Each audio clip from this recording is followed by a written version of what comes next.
Pag may tiyaga, may nilaga, huwag kayo mag-inarte dyan. Baka masampal ko kayo sa mukha. Bugha.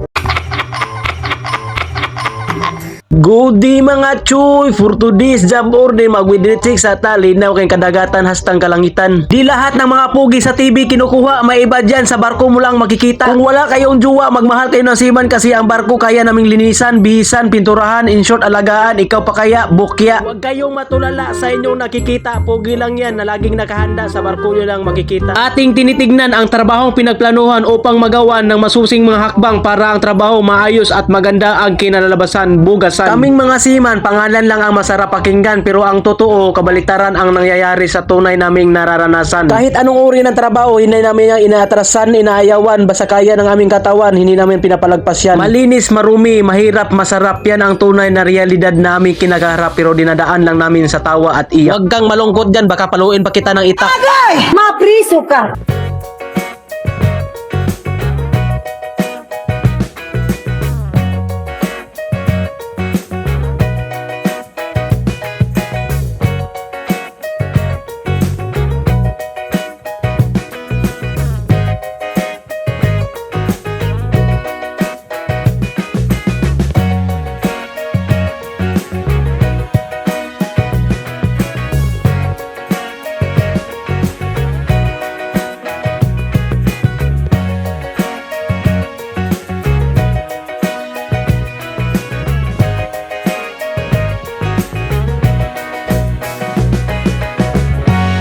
Sa sobrang init ng aking tinataguan, mas mainit pa sa ulo mo nung ikaw ay iniwan, Kuya Juan.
Sa hirap ng buhay, kailangan nating lumaban. Huwag puro arte lang ang alam. Pag ikaw nasanay dyan, gutom ang iyong aabutan. Sa ating paghihirap, pagsusumikap at pagsasakripisyo na malayo sa pamilya, pagpupuyat at pangungulila, tayo rin ay aangat at may biyayang matatanggap. Ayuda sa akap. A few moments later. Ang trabaho, hindi binabagalan, hindi binibilisan, tamang-tama lang. Ang importante, ang resulta malinis at makinis. Makinis pa sa paa sa inyong jowa na pinagpalit kayo sa iba.